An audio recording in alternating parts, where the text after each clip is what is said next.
Right, good evening everyone. As promised, we're here at the big one with Big Boris, Dean Barlow. As promised, he's kindly agreed to give us 5 minutes of his time to answer some of the questions that you lot have asked him. So, let's kick off straight away. These are questions that come from you guys. So the first one, we'll kick off with a nice, I'll get out of the shot.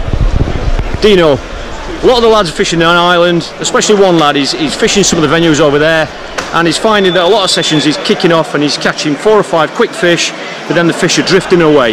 Have you any idea, this is feeder fishing, have you any idea how we could stop that happening? Well, as you know, Ireland is full of wild fish. You've got to keep them interested in what's going in.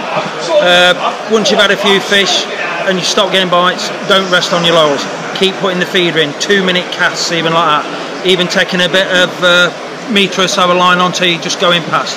Got to keep searching for them in these big massive locks, but definitely doesn't do any harm to up your feed rate. They might have come in, ate all your food and gone away. Fantastic. Another question. This time of year, obviously the temperatures are changing, the fish are waking up a little bit. One of the lads has been asking about sweet ground baits versus salt ground baits. What is your view on that? I don't tend to look into it that much. I like to pick my ground bait, how it's going to perform through the feeder, the consistency and everything like that.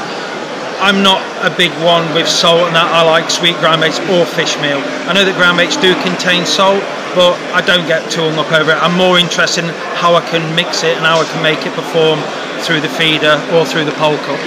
Brilliant. Got to ask you this one. Somebody asked about this a few weeks ago. It's just popped into my head actually. I know it's something that you've discussed within the England camp.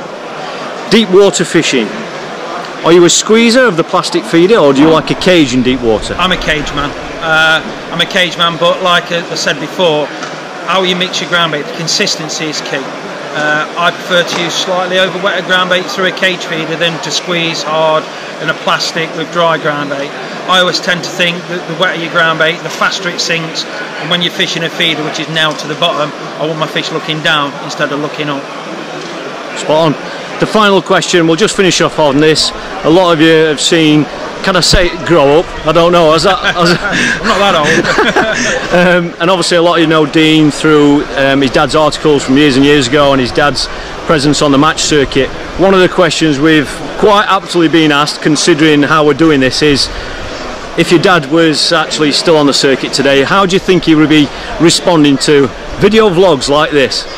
It's quite funny really, because you can only go on what's available at the time, and a weekly blog was probably no different to a weekly article in the 80s when my dad used to do it. I think he would have been alright, because it was just about your day's fishing. Your dad never wrote about you need to do this, you need to do that. It was about the day's fishing, start to finish, and I think that was probably the blog of the time. You know what I mean? The 80s was, yeah, I think he'd have been alright, yeah. Perfect. I think we need more characters like him on the circuit today, don't we? There's someone behind me there. No. Well, they are, but they're not paying any attention yet. No one ever does. Dean, thank you so much for your time. Really appreciate it. We know how busy you are. You've got to head back home now. Dean's not here tomorrow, but obviously it's been a fantastic day on the bait tech stand today. So, Dean, thank you very much. And I want to promise you guys, with Dean's permission, is that if we do bump into him on the circuit throughout this year, we're going to get a chance to say hello to him. Is that, no problem. You might be able to give me some tips. Fantastic. See you Appreciate later, that. Thanks a lot. Ta-ra.